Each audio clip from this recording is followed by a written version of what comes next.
terhormat Ibu Kepala Sekolah Kemala TK Kemala Bayangkari Bapak Muhammad Guru Parepare, terima kasih atas kesempatan yang diberikan kepada saya dalam menyebarkan pemahaman dan penerapan pengalaman budaya positif di sekolah sebagai tugas hasil nyata saya di calon guru penggerak angkatan 11.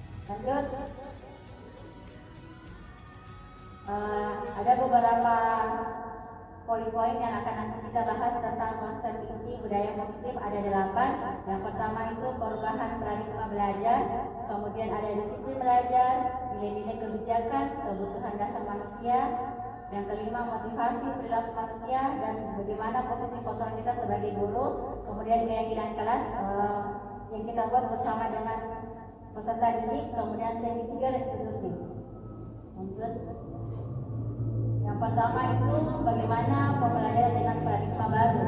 Paradigma baru pembelajaran yang merupakan yang dirancang berdasarkan prinsip pembelajaran, yaitu prinsip pembelajaran kita adalah berdiferensiasi sehingga para peserta didik belajar sesuai dengan kebutuhannya. Jadi kita mempersiapkan pembelajaran yang sesuai dengan kebutuhan peserta didik.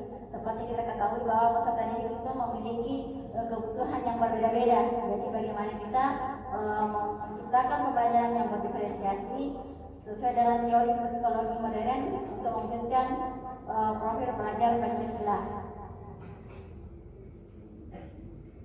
Lanjut, konsepsi tentang teori kontrol. Yang pertama yaitu ilusi guru mengontrol murid. Bagaimana kita mengontrol murid yang dulunya dan sekarang kita ubah. Kemudian ilusi bahwa semua penguatan positif efektif akan bermanfaat. Yang ketiga, ilusi bahwa kritik dan membuat rasa bersalah mampu menguatkan karakter. Dan yang terakhir adalah ilusi bahwa orang dewasa berhak untuk memaksa. Nah ini mengubah paradigma kita yang dulu, mengubah paradigma stimulus respon ke pendekatan teori kontrol. Stimulus responnya yaitu realitas atau kebutuhan kita sama. Ternyata teori kontrolnya realitas atau kebutuhan kita berbeda.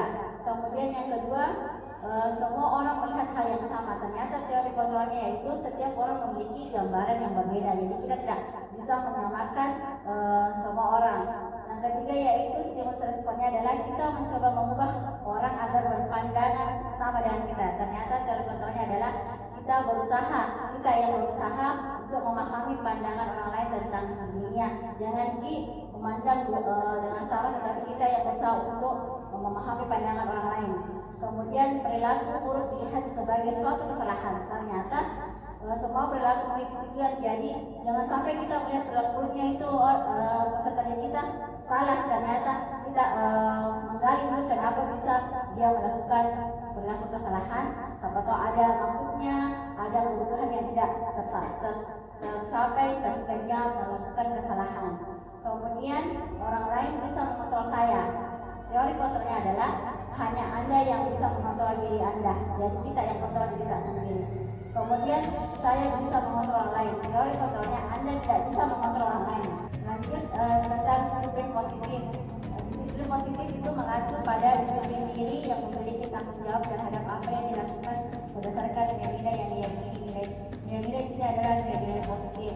Kemudian disiplin positif merupakan salah satu cara penerapan disiplin yang bertujuan untuk menumbuhkan kesadaran serta memberdayakan peserta didik tanpa imbalan atau reward, ancaman atau hukuman. Jadi disiplin positif dilaksanakan berdasarkan dengan motivasi diri sendiri tanpa imbalan, ancaman atau hukuman. Nah, kita sebagai pendidik tujuan kita adalah menciptakan peserta didik yang memiliki disiplin diri sehingga mereka berperilaku mengacu kepada nilai-nilai kebajikan universal dan memiliki motivasi intrinsik. Nah, ini tadi motivasi dalam dirinya dalam perubahan perilaku ke arah yang lebih baik. Lanjut tentang nilai-nilai kebajikan. Yang pertama itu profil pelajar Pancasila, beriman dan bertakwa pada Tuhan Yang Maha Esa dan kerajaan dunia, berkebinekaan global, gotong royong, mandiri, kudus dan bernegara putih. Kemudian yang kedua, toleransi, rasa hormat, integritas, mandiri, menghargai, antusias, empati, keingatan, kreativitas, kerjasama, percaya diri dan komitmen.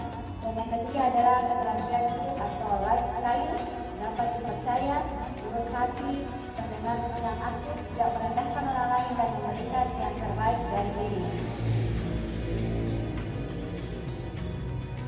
Nah, kebutuhan dasar manusia atau kebutuhan peserta didik adalah segala sesuatu yang kita lakukan untuk mendapatkan apa yang kita inginkan. Seluruh tindakan yang kita lakukan memiliki tujuan tertentu dan semua usaha terbaik yang kita lakukan adalah dalam rangka agar kebutuhan dasar kita terpenuhi. Ada 5 kebutuhan dasar manusia. Yang pertama itu bertahan hidup. Poinnya adalah makan, makanan, pakaian, tempat tinggal, keamanan dan kesehatan. Kemudian kasih sayang dan rasa diterima.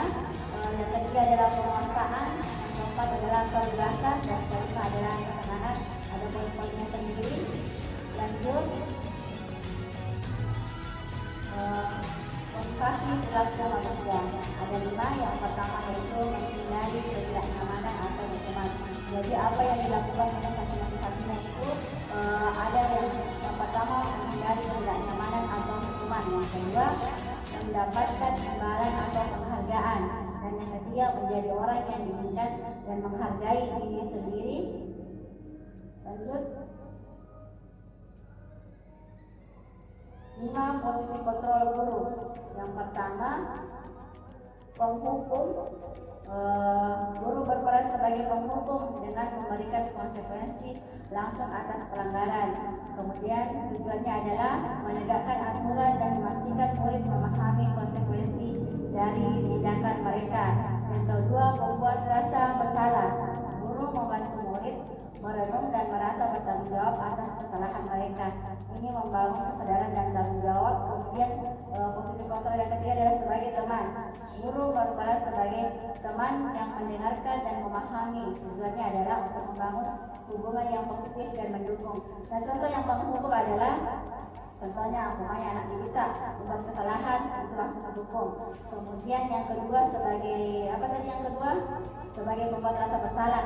Contohnya bilang ini kenapa begitu nak, pasalnya bunda itu dan membuat rasa bersalah. Kemudian yang sebagai temannya itu kalau membuat salah itu anak tak bilang ini tak apa-apa Nina, ayo nanti kita bantu. Itu sebagai posisi kontrol sebagai teman. Kemudian yang keempat yaitu pemantau. Guru memantau perilaku murid dan secara cermat. Kemudian ini membantu mengidentifikasi perubahan dan memberikan umpan balik yang sesuai. Yang kelima adalah manajer, posisi di mana guru berbuat sesuatu bersama dengan murid, mempersilahkan murid mempertanggungjawabkan perilakunya, mendukung murid agar dapat menemukan solusi atas permasalahannya sendiri. Jadi 5 posisi kontrol kita sebagai guru ini, yang sebaiknya kita terapkan sebagai kita guru adalah sebagai manajer. Jadi kita memberikan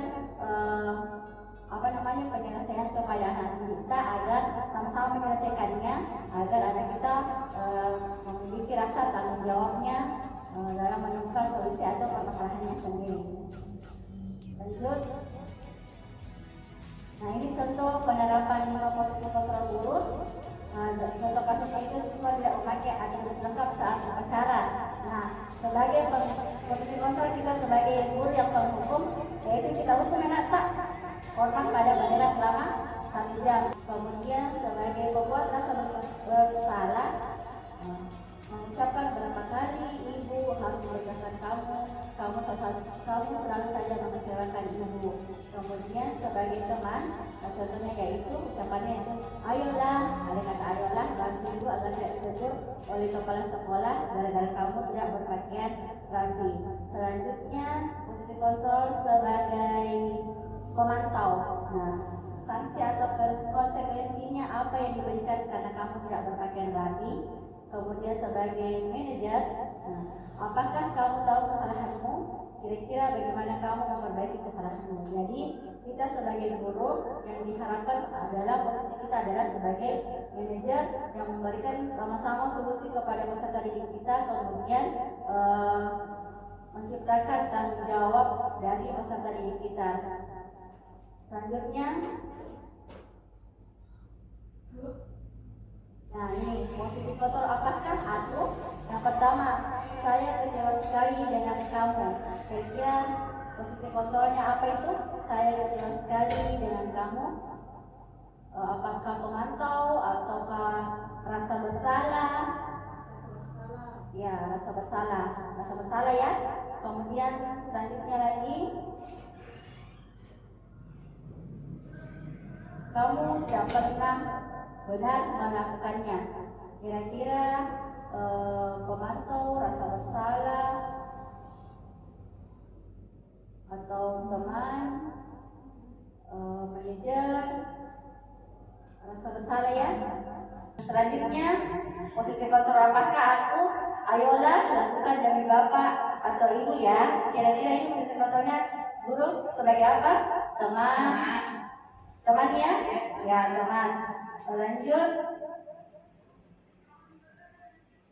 Ya, ini apa rencanamu untuk menyelesaikan masalah ini? Ya, kira-kira posisi kontrol kita sebagai guru, jika ucapannya begini, apakah teman, pemantau, manajer ya? Ya, manajer. Selanjutnya posisi kontrol, apakah aku ayolah lakukan demi bapak atau ibu ya. Kira-kira ini posisi kontrolnya guru sebagai apa? Teman ya? Ya, teman. Lanjut. Ya, ini apa rencanamu untuk menyelesaikan masalah ini? Ya, kira-kira posisi kontrol kita sebagai guru, jika ucapannya begini, apakah teman, pemantau, manajer ya? Ya, manajer. Lanjut, manajernya adalah keyakinan kelas. Mengapa keyakinan kelas dan mengapa bukan peraturan kelas? Dari sebenarnya itu yang pertama yang kita susun adalah peraturan kelas. Kita susun bersama murid-murid kita. Itu kalimatnya belum kalimat yang positif. Nah, setelah kita menyusun peraturan kelas, kita selanjutnya menyusun keyakinan kelas yang kalimatnya adalah kalimat-kalimat positif. Misalnya dalam peraturan kelas itu tidak boleh buang sampah, tidak boleh pukul-pukul teman. Itu peraturan kelas. Setelah kita susun keyakinan kelasnya, yaitu saling menyayangi teman, buang sampah pada tempatnya, seperti itu. Lanjut. Nah, ini pembentukan keyakinan kelas. Yang pertama bersifat abstrak, kemudian dua berupaya pernyataan universal, pernyataan positif, kemudian dibuat dalam pernyataan positif. Yang keempat sedikit saja agar mudah diingat. Kemudian yang kelima sesuai dengan kondisi kelas dan sekolah sehingga mudah diterapkan. Dan yang terakhir adalah semua warga sekolah atau warga kelas dilibatkan saat membuat keyakinan kelas. Jadi kita bersama-sama dengan peserta didik kita membuat keyakinan kelas secara bersama. Lanjut adalah segitiga restitusi. Segitiga restitusi adalah suatu proses dialog yang dijalankan oleh guru agar dapat menghasilkan murid yang mandiri dan bertanggung jawab. Nah, segitiga restitusi ada pertama yaitu validasi dulu, menstabilkan identitas. Jadi kita menanyakan dulu kalau ada anak tak berbuat salah, yang pertama yang kita lakukan adalah menstabilkan identitas. Contohnya kalau pokoknya salah, salah. Setiap orang pernah melakukan kesalahannya, tapi kamu satu-satunya yang pernah berbuat salah. Jadi kita menstabilkan dulu identitas yang ternyata langsung salah memang ingat, tetapi pertama adalah menstabilkan identitas dengan mengucapkan setiap orang pernah melakukan kesalahan.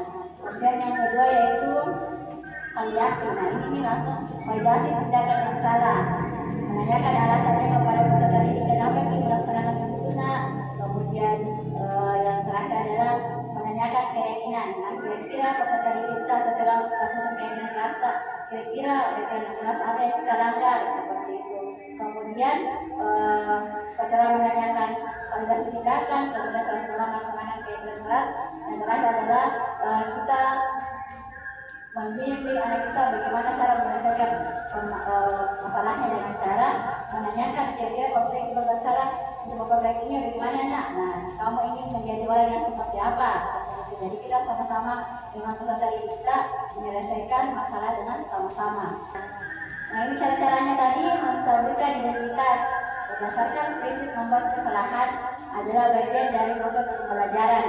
Nah, ucapannya yaitu bisa kita praktekkan kepada peserta didik kita bahwa berbuat salah itu wajar. Kemudian tidak ada manusia yang sempurna. Ibu juga pernah melakukan kesalahan itu. Ibu tidak mau mencari siapa yang salah dan siapa yang benar. Ibu ingin mencari solusi dari permasalahan ini. Kemudian yang terakhir adalah kamu berhak merasa begitu. Jadi Ustaz prioritas dari bisa kita praktekkan dengan pernyataan-pernyataan seperti ini. Kemudian yang kedua yaitu tentang validasi tindakan yang salah. Berdasarkan prinsip setiap perilaku berupaya memenuhi suatu kebutuhan tertentu. Jadi validasi tindakan yang salah, kita menanyakan kepada peserta didik kita apa yang kenapa penyebabnya. Jangan sampai peserta didik kita ada kebutuhannya yang tidak tercapai sehingga dia melakukan hal yang salah. Jadi kita menanyakan menggali apa kebutuhan dari peserta didik kita dengan cara bisa melaksanakan pernyataan seperti ini. Kamu pasti punya alasan mengapa melakukan hal itu. Kemudian, padahal kamu bisa melakukan hal yang lebih buruk dari ini ya. Yang ketiga, kamu patut bangga karena telah melindungi sesuatu yang penting buatmu. Kamu melakukannya karena mempertahankan sesuatu yang penting bagimu. Lanjut, menanyakan keyakinan.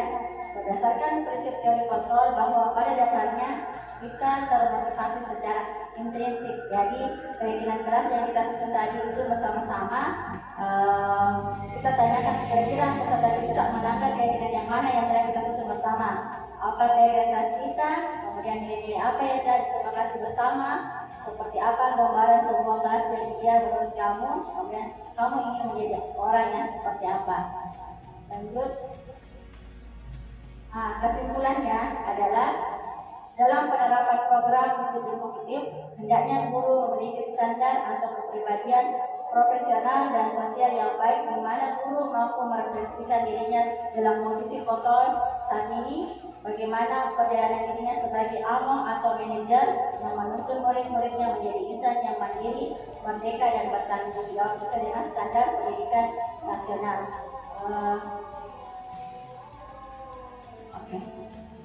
Dari penyebaran pemahaman budaya positif terkait dengan aksi nyata tugas saya sebagai calon guru penggerak angkatan 9. Saya ucapkan terima kasih, mohon maaf jika ada salah-salah. Saya akhiri. Assalamualaikum warahmatullahi wabarakatuh.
perilaku baik dan perilaku tidak baik. Perilaku baik dilakukan di dalam kelas dan perilaku baik dan tidak baik tidak boleh dilakukan di dalam kelas.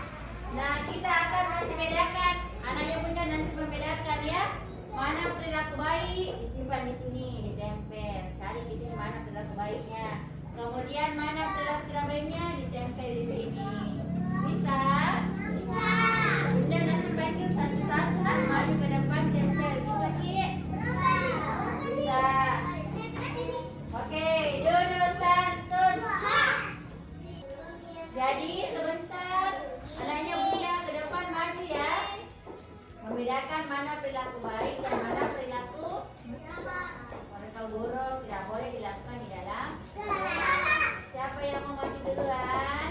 Dari baik bunda panggil. Coba kita antri bergantian ya, sabar menunggu giliran. Tunggu teman-teman. Coba mulai dari Alif, silahkan Alif maju ke depan. Pilih satu Alif. Perilaku apa itu Alif? Perilaku tidak. Perilaku apa ini? Tidak mendengarkan ibu guru berarti masuk dalam perilaku yang tidak baik.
baik, mana perilaku yang tidak baik, tidak boleh dilakukan. Jadi nanti anak-anak bunda menempel ya di sini, sama-sama bekerja secara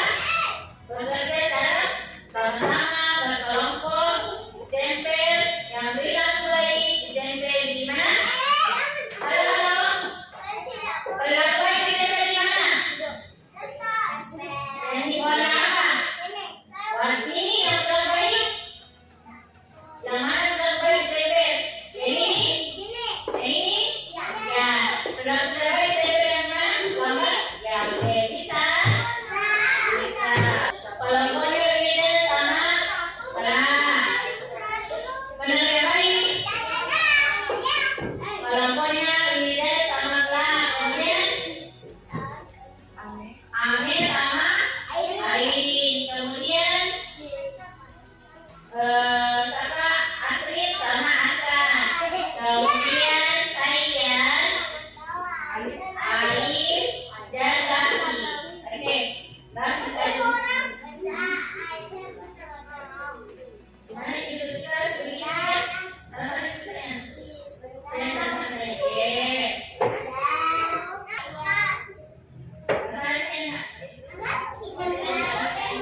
Oke, nomor apa ini yang ketiga?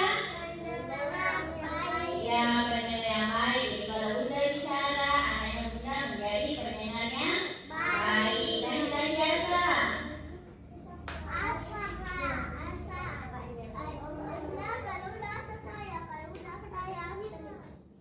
Nah, nomor yang keempat nomor apa? Antri. Lanjut lagi. Kelak. Kelak.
Wildan boleh marah, semua orang boleh marah.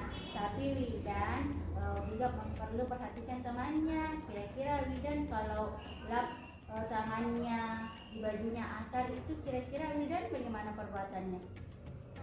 Salah. Kira-kira Wildan melanggar keyakinan apa? Keyakinan kelas. Ingat kita teman keyakinan kelas yang mana? Apa?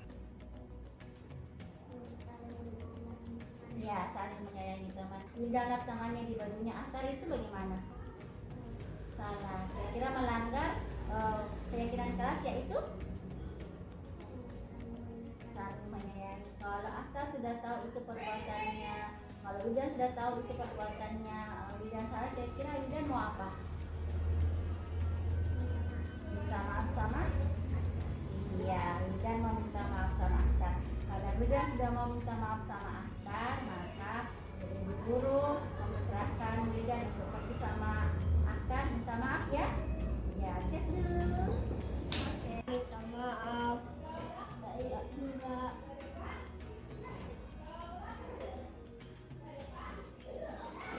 Terima kasih Bunda. Saya sudah berteman kembali. Saya sangat senang. Dadah. Alea, kenapa tadi terlambat datang ke sekolah? Temannya sudah baris, semua masuk dalam kelas. Kenapa Alea baru datang? Kenapa? Oh, terlambat bangun pagi. Kenapa Alea terlambat bangun pagi? Apa alasannya Alea terlambat bangun pagi? Begadang tentang HP. Oh, begadang nonton HP tadi malam. Sampai tengah malam? Ya. Alia boleh main HP, tapi Alia kan sekarang sudah jadi anak sekolah. Jadi Alia sebaiknya jangan main HP sampai tengah malam, supaya kalau pagi bisa bangun pagi. Kira-kira Alia masih ingat kemarin keyakinan kelas yang kita bikin, yang kita susun sama-sama nak? Apa itu? Keyakinan apa yang kita langgar Alia? Kalau terlambat datang ke sekolah, keyakinan apa? Coba pergi ke sini. Keyakinan apa yang kita langgar? Waktu. Iya, datang tepat waktu. Jadi Alia telah melanggar keyakinan kelas yaitu datang tepat waktu. Nah, sekarang Bunda mau tanya, supaya Alia tidak melanggar lagi keyakinan kelas yaitu datang tepat waktu, kira-kira bagaimana Alia besok ke sekolah?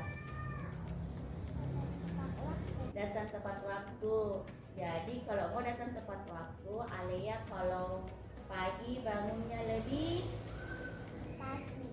pagi supaya ke sekolah tidak Terlambat. Iya, Alia bersedia bangun pagi besok? Ya. Iya, terima kasih Alia. Terus dulu. Masih Bunda, saya sangat senang.